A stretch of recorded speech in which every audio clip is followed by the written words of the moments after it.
Chers téléspectateurs, bienvenue dans cette émission spéciale où j'ai l'honneur de recevoir sur ce plateau Mamadou Alassane, président du comité de pilotage de la coalition Vivre Ensemble et président aussi du parti Plège. Monsieur le Président, salam alaikum. Wa alaikum salam. Monsieur le Président, vous êtes témoin des premières heures de l'indépendance. Que retenez-vous de l'événement? Mais avant cela, j'aimerais bien que vous vous présentez. Bon, bien vrai que vous n'êtes plus une personnalité à présenter dans le pays, mais comme on dit, la répétition est pédagogique. Oui. Merci bien, frère Diagadan. D'abord, je vous salue. Je vous remercie de m'avoir invité. Je remercie ici aussi tout le personnel de la télé. Je salue les spectateurs, les téléspectateurs. Comme CV, disons que j'ai fréquenté certains établissements, je vais le dire rapidement, école primaire de Makama, école primaire de Kaidi, collège de Rosso, lycée Fétable de Saint-Louis. Après le baccalauréat, j'ai été à Ponty pour recevoir une formation d'inspecteur, non, d'instituteur. Ensuite, j'ai fait le collège, j'ai fait l'université Cheikh Anta Diop, où j'ai décroché certains diplômes, certificat de morale et sociologie, certificat de psychologie générale. Ensuite, j'ai fait l'université de la Sorbonne. En France? En France. Je suis de formation philosophique. Ah. Je suis professeur de philosophie. Ensuite, j'ai fait aussi l'école normale supérieure de Saint-Cloud à Paris. Et je suis titulaire d'un diplôme d'inspecteur. J'ai le certificat d'aptitude à l'inspection de l'enseignement. Très bien. Diplôme français signé par le ministre de l'Éducation en France. Bon, je suis écrivain. Ouais. J'ai été ministre sous le temps de Mokhtar Ould-Daddah, de 71 à 78. Ensuite, j'étais ministre de l'Éducation, ministre chargé du Parti du Peuple, ministre chargé de la jeunesse, ministre chargé de l'information, poste et télécommunications. Bon, je suis écrivain, j'ai fait des livres, comme Quel modèle de société construire en Afrique, pourquoi avoir peur de l'État islamique, Mauritanie, démocratie, etc. J'ai été ensuite ambassadeur en Roumanie, puis en Algérie, et j'ai été consultant international des Nations Unies.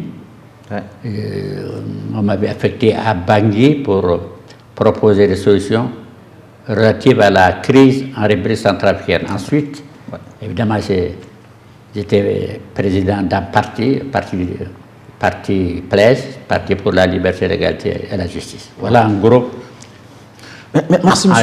Merci, monsieur le Président. Et si on revenait les premières heures de l'indépendance? Oui. Bon, disons, je vais vous parler de ce qui caractérise. Et quand on parle de l'indépendance, bien sûr, on parle de Mokhtar. Mokhtar Ould-Daddah. La gouvernance de Mokhtar. Exactement. Je veux que les Mauritaniens comprennent la voie que Mokhtar Ould-Daddah a suivie pour construire la Mauritanie. Parce qu'on peut en tirer des leçons, des enseignements. Je ne dis pas que Mokhtar a tout fait ou qu'il a tout bien fait. Bon, je ne dis pas qu'il n'a pas de défaut. Mais ce que je voudrais dire, c'est qu'il a voulu construire la Mauritanie en se basant sur les moyens suivants. Premier moyen, la morale. Deuxième moyen, le dialogue. Troisième moyen, le refus de la démocratie pluraliste. Quatrième moyen, le refus du tribalisme. Donc, le refus du tribalisme, de ce qu'il appelait le faux chef. Le faux chef. C'est avec ces moyens qu'il a construit la Mauritanie. Je vais retenir surtout 3 de ces moyens-là. Ouais. Disons la morale. C'est un homme moral. Et il nous disait par exemple, nous, en Conseil des ministres, que ce qui est important chez un homme politique, Ouais. ce ne sont pas les diplômes, mais les qualités morales. Surtout. Les qualités morales. Et il a voulu construire la Mauritanie en suivant certaines qualités morales. Par exemple, il nous disait que si nous, les ministres, Ouais. nous voulions nous enrichir, nous devons aller faire du commerce ou rentrer dans le monde des affaires. Nous sommes là pour construire la Mauritanie. Voilà ce que nous disons. Donc, pas s'enrichir. Ça, ce sont des propos qu'il tenait lors des conseils des ministres. Absolument, pas s'enrichir. Et ensuite, il ne faut pas favoriser vos parents, parce que ce sont vos parents. Et il ne faut pas voler l'argent de l'État. Si vous prenez un seul sou de l'argent de l'État, Ouais. vous allez en prison. Sur ce plan, il n'a pas d'amis. Et il était simple, modeste. Il nous disait de ne pas être actionnaire dans des sociétés privées.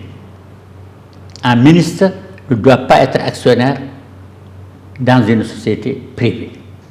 Parce qu'il est actionnaire, alors qu'il occupe un poste ministériel, cela devient douteux, c'est flou, parce que ce n'est pas bon.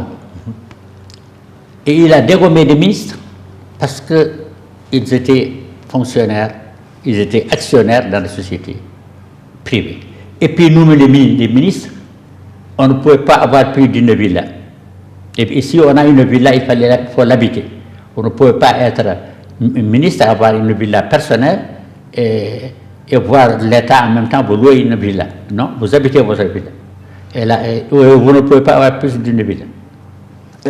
Mais Président, en vous entendant, ça, vous parlez maintenant de la construction de l'État mauritanien. Oui. Ici, peut-être que ça ne sera pas forcément une comparaison, mais le destin de la Mauritanie est-il forcément celui que nous vivons actuellement, en vous entendant parler de la vision de Mokhtar sur... Voilà, non, oui, justement. C'est que, je vous ai dit tout à l'heure que Mokhtar a voulu construire la Mauritanie avec la morale. 20 ans après, disons qu'une bonne partie de cette morale a disparu. Il a fait la morale, il avait d'abord fait la morale, et puis le dialogue. Pas seulement la morale, mais le dialogue.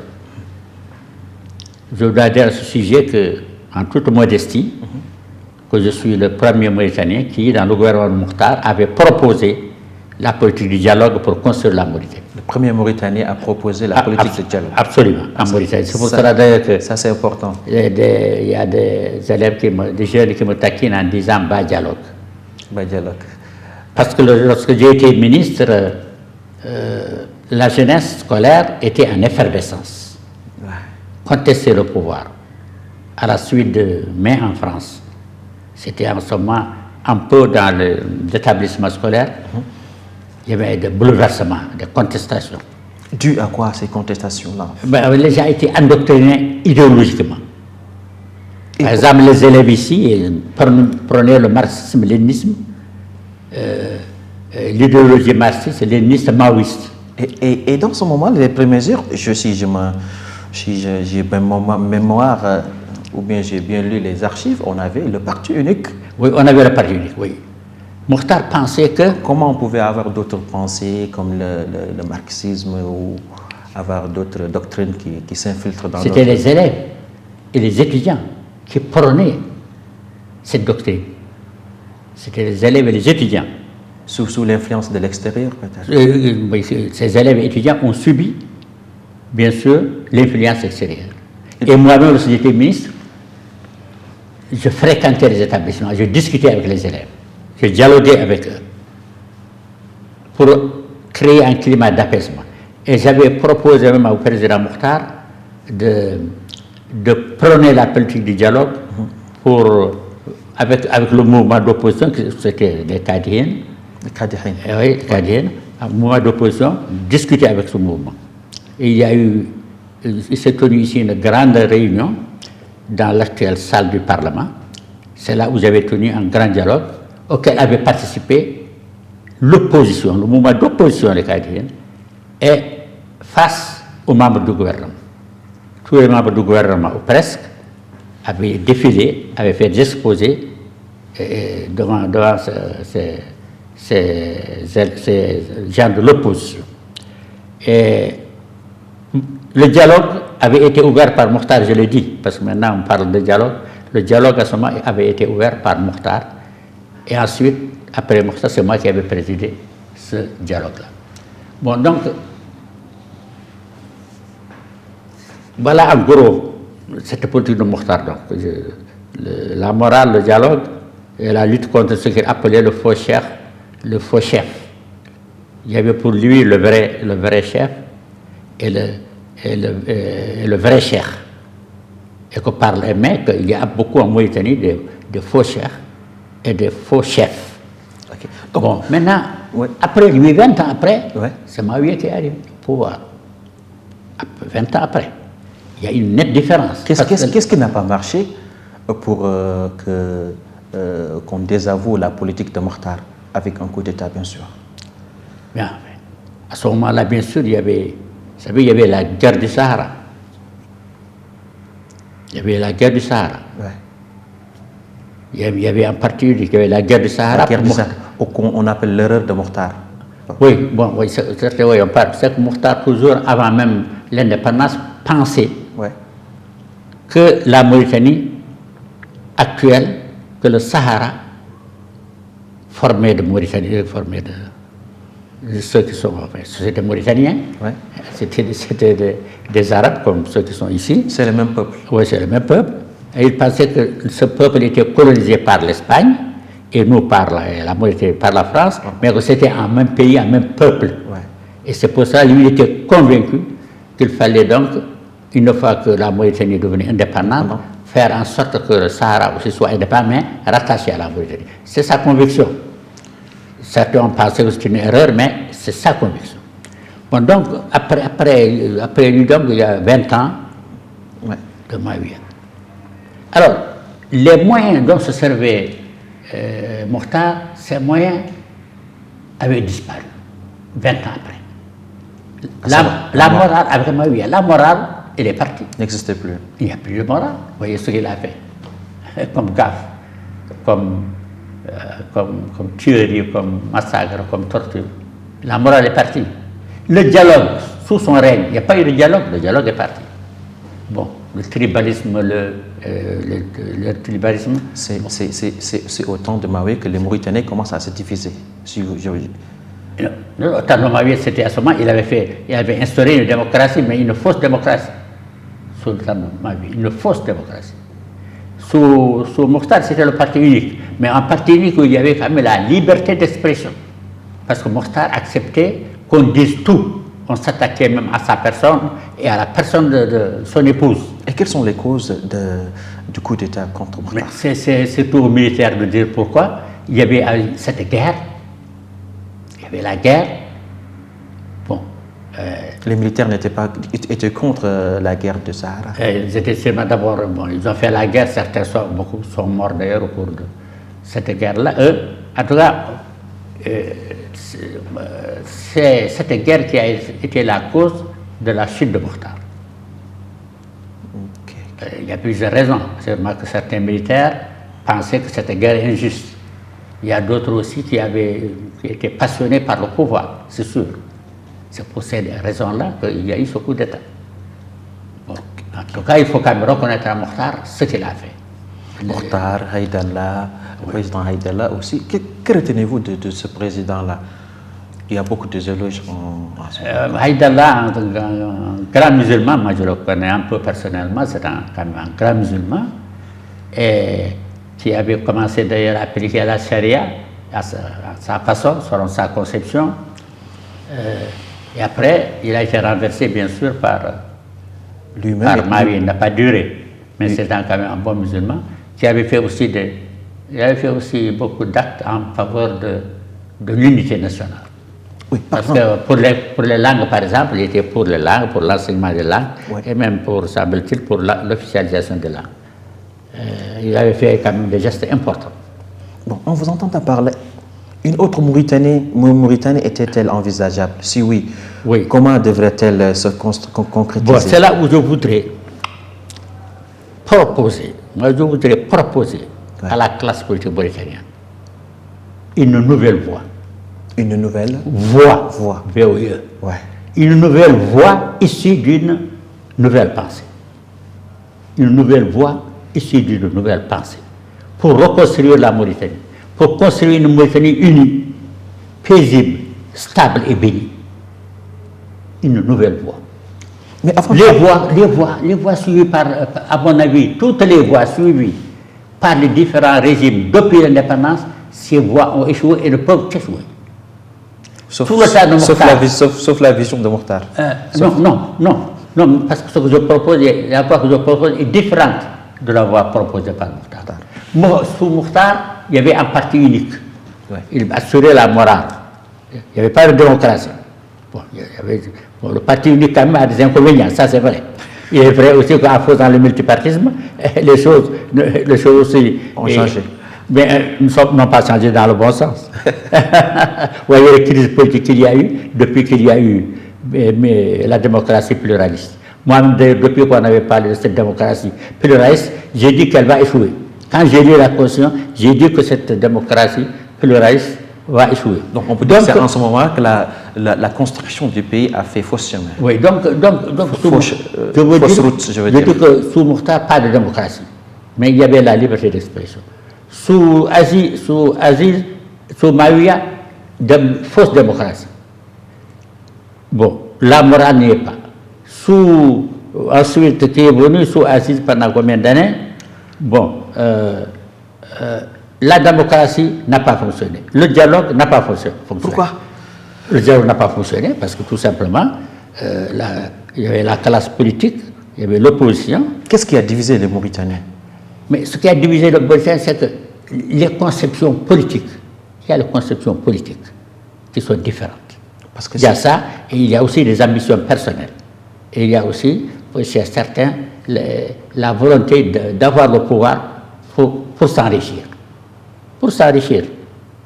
Bon, bien sûr qu'il y a des gens qui ont une idéologie, par exemple une idéologie islamique, conçue d'une certaine manière. Bon.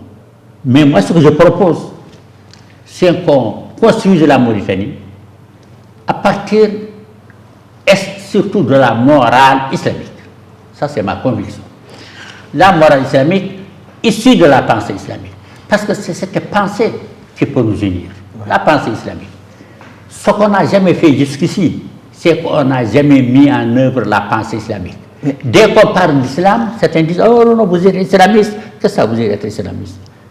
Si être islamiste, c'est prôner la violence.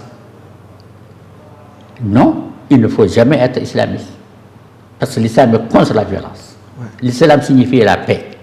Si être islamiste, c'est prôner qu'on applique les valeurs de la morale islamique et les principes de la démocratie islamique, oui, il faut prôner la pensée islamique. Moi, je prône qu'on construise la Mauritanie à partir de la pensée islamique et d'une façon plus précise à partir de la morale islamique et de la démocratie islamique. Est-ce qu'il n'y a pas ce que je vais appeler un préalable avant d'adopter cette vision-là, la pensée islamique ou la morale islamique? Oui, il n'y a pas de préalable. Parce que actuellement, nous sommes tous musulmans et la plupart, la Mauritanie est divisée, il faut le dire. Oui, c'est ça. Il faut le dire. Oui.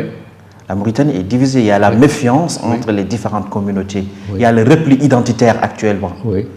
Alors, que faut-il faire? La Mauritanie a échoué. Pourquoi la Mauritanie a échoué? Pourquoi, d'une façon globale, d'abord, pourquoi la classe politique dans son ensemble a échoué? Elle a échoué parce qu'elle n'a pas pu s'unir. Il y a des chefs d'État qui n'ont pas pu unir le Mauritanien. Bon, quelle est la cause? La cause profonde. Oui. Bien sûr, il y a ce problème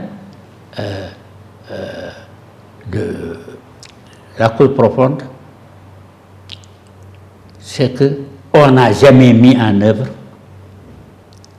la pensée islamique. Voilà la cause profonde. Si on avait mis en œuvre la pensée islamique, c'est-à-dire... Est-ce que c'est seulement qu'on n'a pas mis en œuvre la pensée islamique? Oui, on n'a pas mis, c'est ça, on n'a pas mis en œuvre la pensée, c'est-à-dire la morale islamique. On a importé de l'étranger une autre pensée qui a détruit la pensée islamique. Je vous donne des exemples. On a importé de l'Occident la démocratie pluraliste qui a divisé les Mauritaniens, qui a détruit les valeurs de la morale islamique. Ça, il faut bien le Moi, j'aimerais revenir sur ce point-là. Est-ce que seulement c'est la démocratie qui a divisé les Mauritaniens? Parce que actuellement, chaque Mauritanien doit être fier de fêter l'indépendance du pays, parce que nous sommes tous des Mauritaniens, unis par cette religion, unis par beaucoup de valeurs et beaucoup de points communs. Mais actuellement, on voit une autre Mauritanie.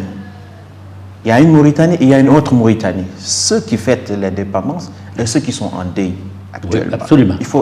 Je crois qu'il faut en parler. Oui, bon, je vais en parler. Ouais. Vous savez que le 28 novembre, à Inan, il y a des Mauritaniens qui ont été... En 90. Oui, en 90, qui ont été arbitrairement, malheureusement, tués sous le régime de Taya. Sauvagement tués dans un pays islamique.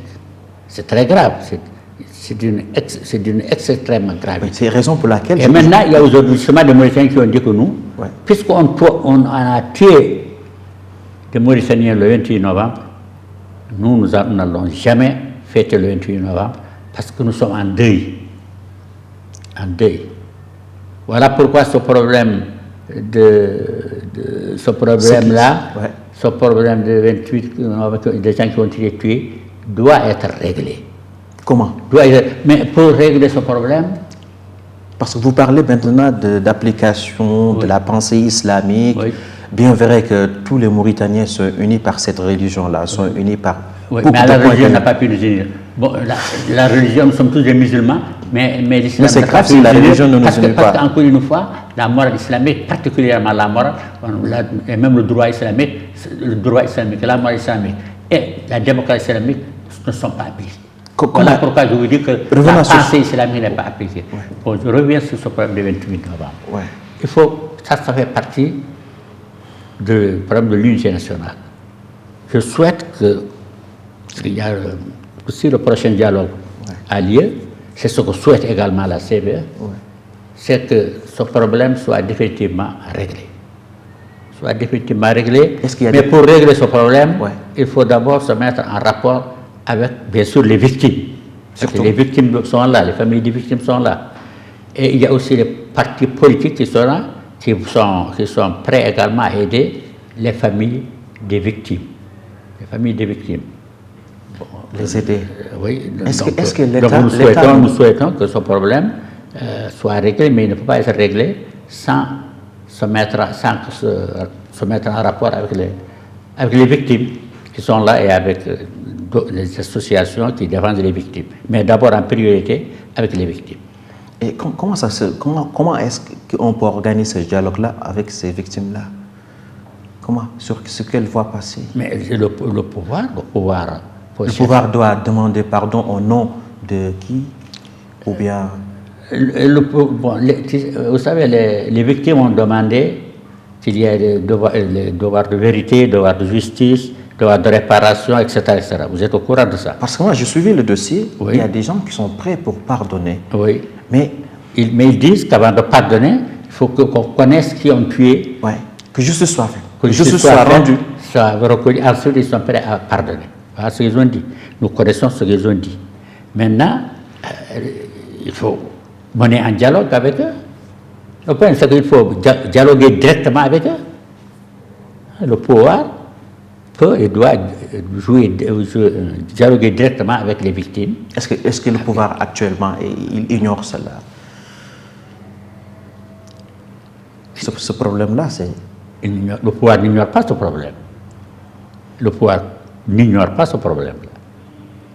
il suffit donc de se mettre en rapport avec les victimes. Aujourd'hui, il y a des gens qui sont en deuil à cause de leur mari, de leur fils, de leurs parents qui sont tués à Inal. Bon, nous, en tout cas, nous sommes pour la paix, puisque je vous parle de morale. Ouais. Nous sommes pour la paix. Donc la morale, les valeurs de la morale, vous les connaissez. Vous donnez toujours des propositions. Qu'est-ce que vous proposez par rapport à ce problème, vous, pour régler définitivement ce problème-là? L'approche, c'est que le pouvoir se mette en rapport avec les victimes, parle avec les victimes. Et le pouvoir, pour chercher à s'en au pouvoir, pour pouvoir en place, il y a actuellement un pouvoir, parle avec les victimes, discute avec les victimes pour trouver une solution de compromis. Une solution est possible. Mais cette solution-là, c'est avec les victimes qu'il faut la chercher. Il y a ce que les victimes ont dit. Maintenant, il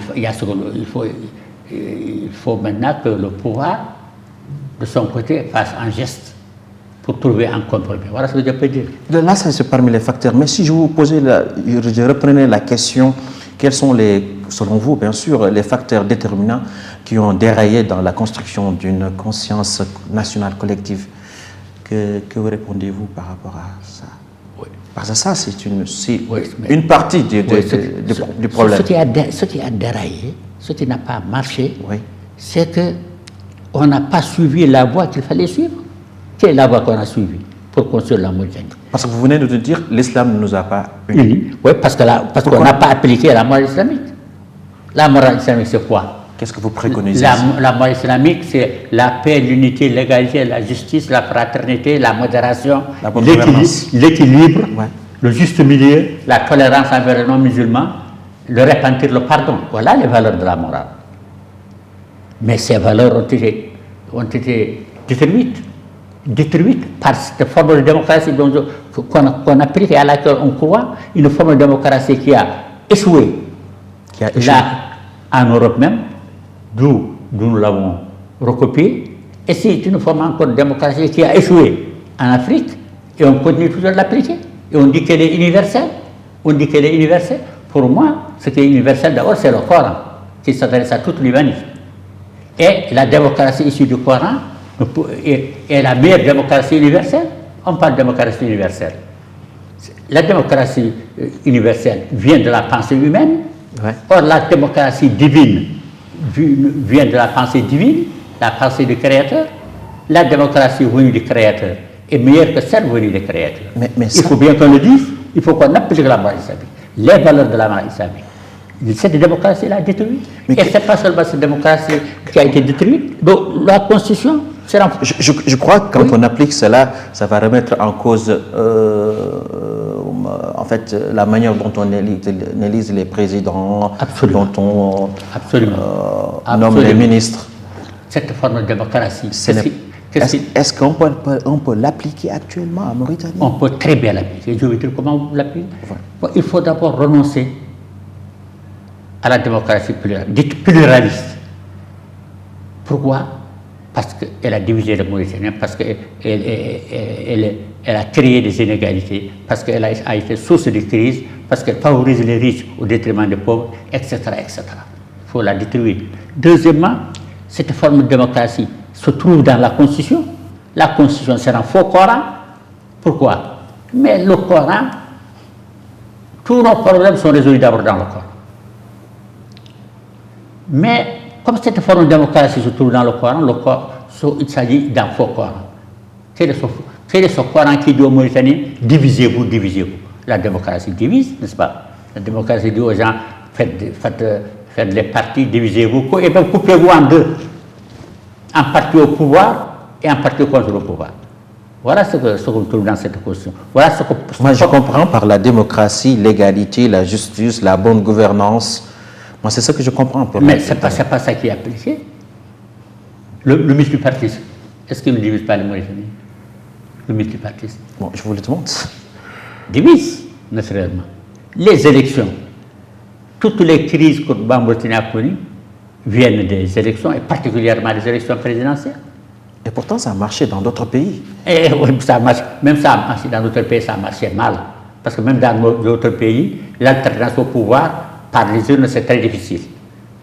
L'application de cette démocratie-là Et elle est faite pour les riches, elle favorise les riches. Comment vous pouvez créer un parti si vous n'avez pas d'argent? Comment vous pouvez faire des campagnes si vous n'avez pas d'argent?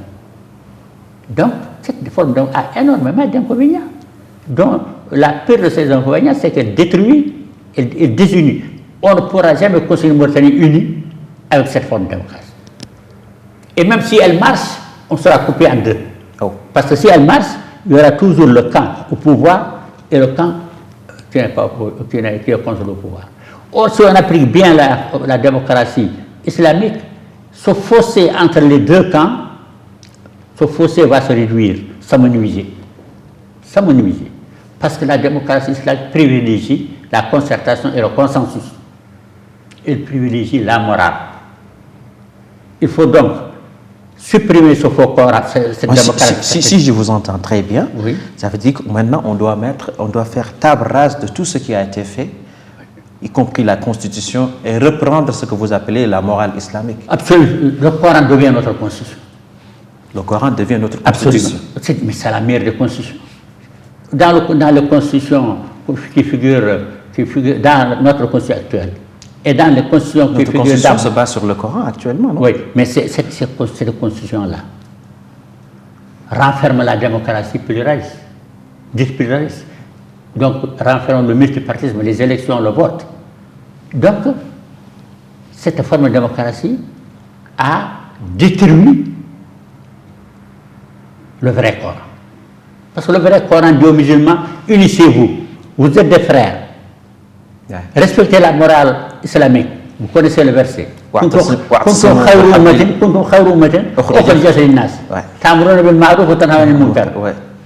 peut être un grand pays. On revient à la morale. Ça, le Coran me donne raison et vous me donnez raison. Parce que la morale, le Coran dit que si vous appliquez la morale, vous allez être un grand pays, une grande nation. Mais cette morale, on l'a détruite. Elle est détruite par la démocratie, par cette forme de démocratie.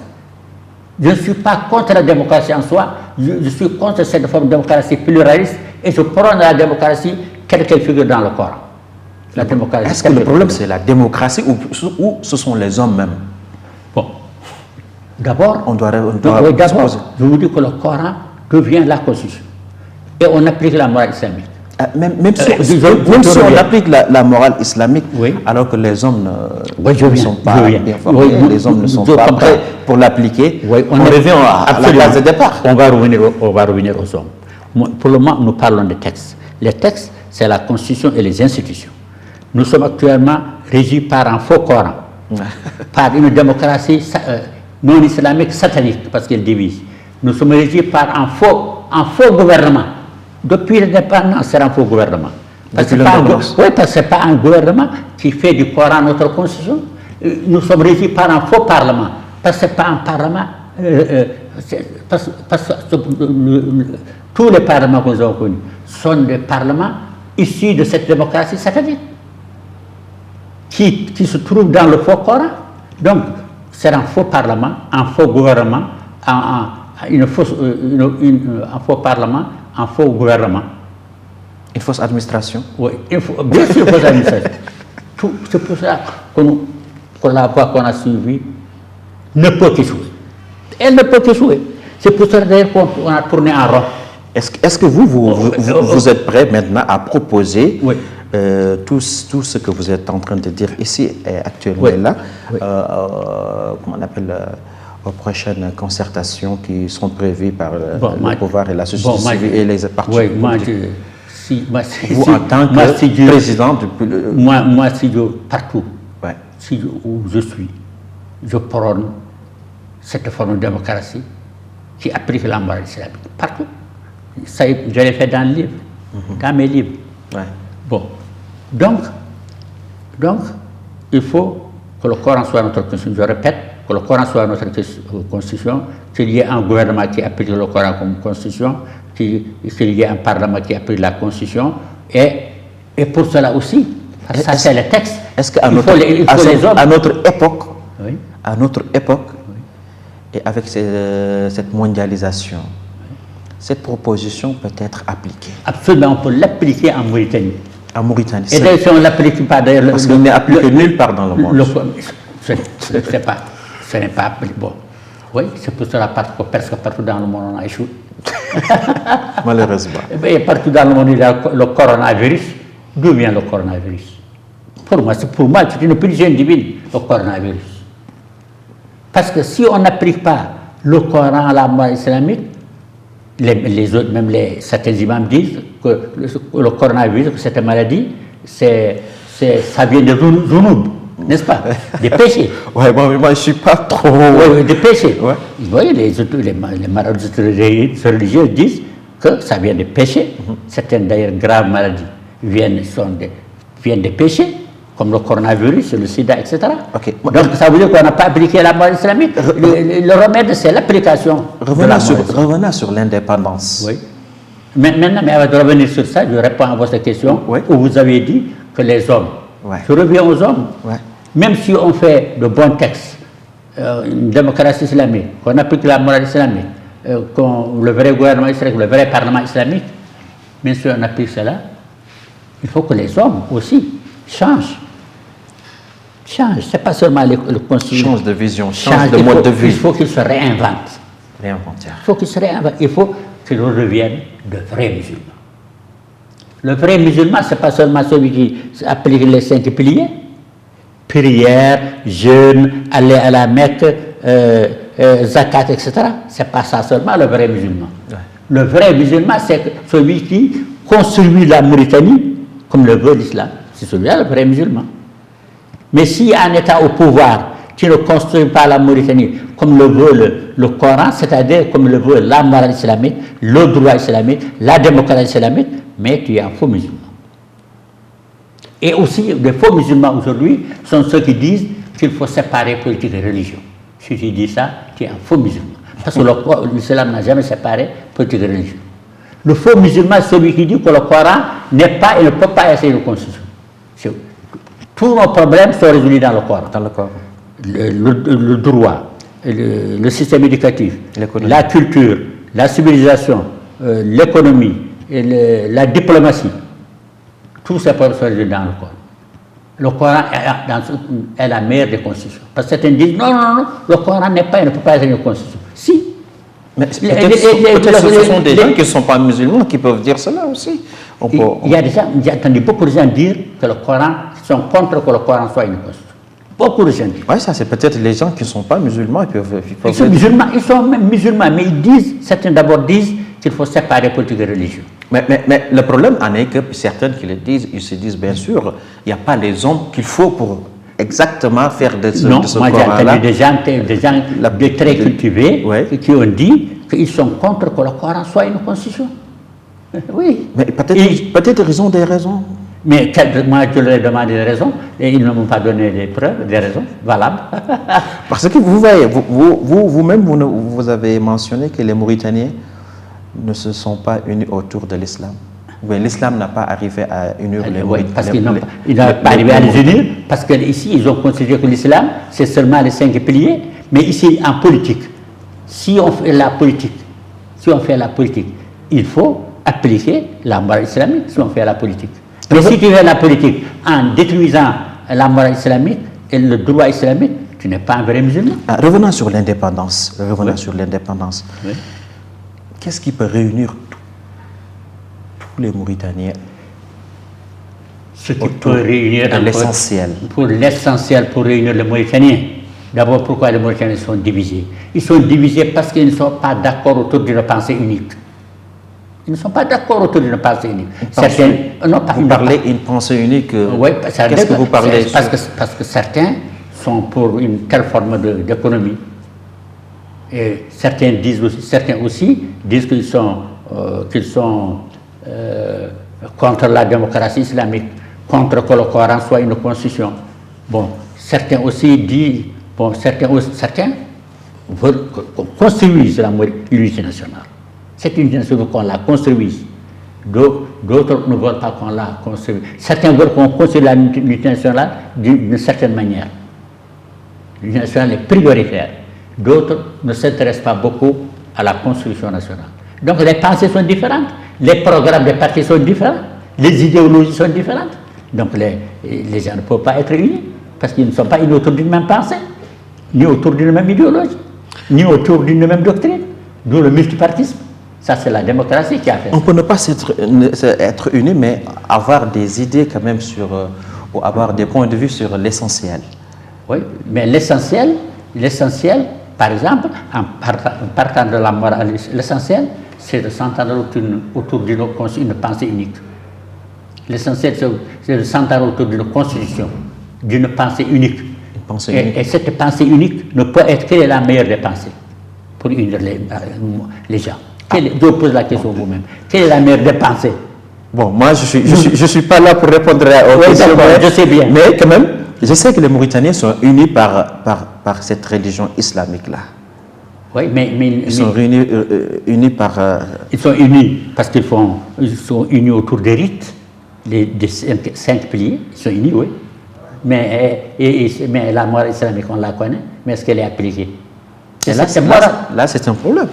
Tout le problème est là. Si on applique la morale islamique, on est unis. Mais à votre âge, généralement, la nature vous a grati des visions. Quel est l'avenir de la Mauritanie pour vous? Pour moi, l'avenir de la Mauritanie, si la Mauritanie veut être unie, elle ne peut être unie qu'autour d'une pensée unique. Et cette pensée unique ne peut être que la pensée du Créateur, qui est meilleure que la pensée du Créateur. Donc, autour d'une démocratie unique, la démocratie islamique, qui est meilleure que la démocratie actuelle. Autour d'un gouvernement islamique, le vrai gouvernement islamique, qui est meilleur que le gouvernement actuel. Autour d'un vrai parlement islamique, qui est meilleur que le parlement actuel.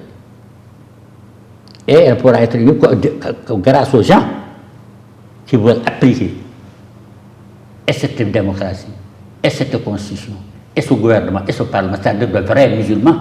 Les vrais musulmans, donc, ce ne sont pas seulement ceux qui appliquent les 5 piliers, ce sont ceux qui appliquent la pensée islamique, et particulièrement cette morale islamique en politique. Parce que nous sommes en politique. Parlons de l'actualité. On vient de sortir des journées de concertation sur le système éducatif. Oui. Et vous êtes un acteur, vous avez joué un grand rôle sur l'éducation nationale. Quel est votre point de vue par rapport à la feuille de route de ces journées de concertation? D'abord, j'ai été même désigné par le CVR pour assister à ces journées. J'ai assisté à ces journées. Bon, et j'ai même beaucoup apprécié le ministère de l'Éducation, qui est un homme de grande courtoisie, un homme simple de grande courtoisie, qui a pris cette initiative de concertation. Bon, le rapport final, je trouve qu'il y a des choses très importantes dans ce rapport final, particulièrement dans le domaine des langues, parce que maintenant on va enseigner toutes les langues. Donc enseigner le pulaar, le soninké et le wolof, en plus de l'arabe bien sûr. Et ensuite, le français n'est pas supprimé, le français existe. Bon,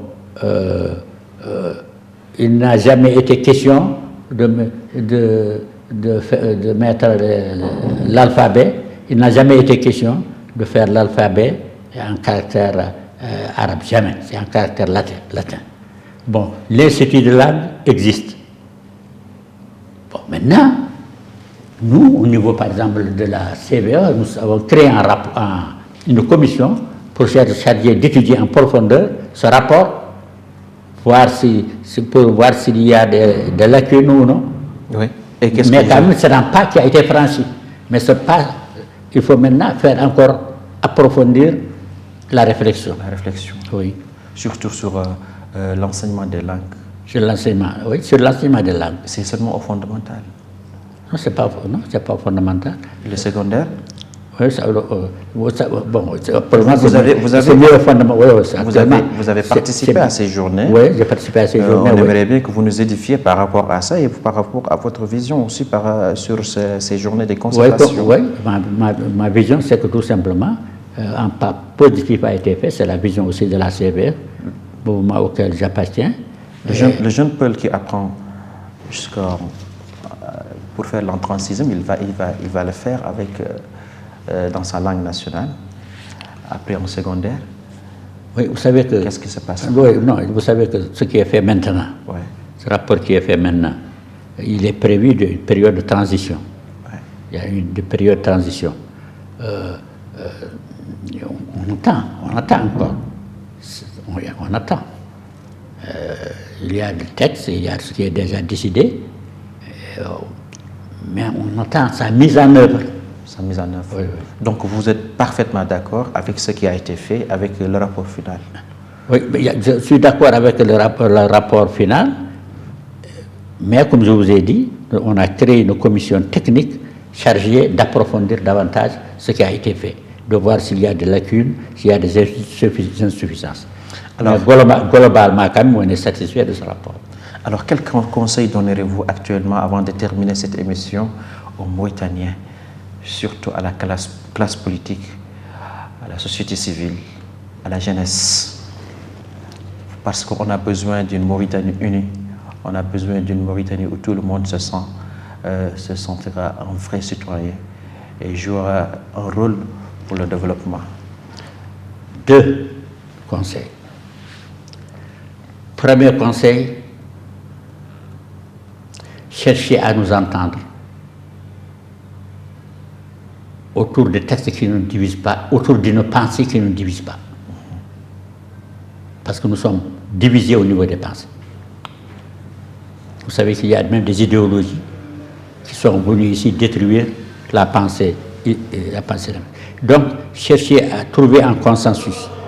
Parce que c'est le consensus qui nous... Cherchez à trouver un consensus autour d'une pensée. Cette pensée ne peut être une pensée unique, d'une pensée islamique. Donc autour d'un projet de société unique, autour donc des moyens pour mettre en œuvre pour appliquer cette pensée unique, afin de construire une vraie société islamique et une vraie république islamique. Et ensuite, donc, faire une invention. Et ensuite, nous inventer nous-mêmes. Les textes sont inventés et nous devons nous réinventer. Merci. C'est-à-dire changer. Allah a dit qu'il ne change si le peuple change, ce qui est à lui. Si le peuple ne change pas. Merci beaucoup, Monsieur le Président Ba Mamadou Alassane, président du comité de pilotage de la CVE et président du PLEJ. Merci, c'était un grand plaisir de vous avoir reçu sur ce plateau. Et on demande à Allah subhanahu wa ta'ala de vous donner longue vie parmi nous. Et c'est un plaisir, chers téléspectateurs. Donc voilà, ainsi prend fin cette émission spéciale. Merci à toutes et à tous de l'avoir suivi.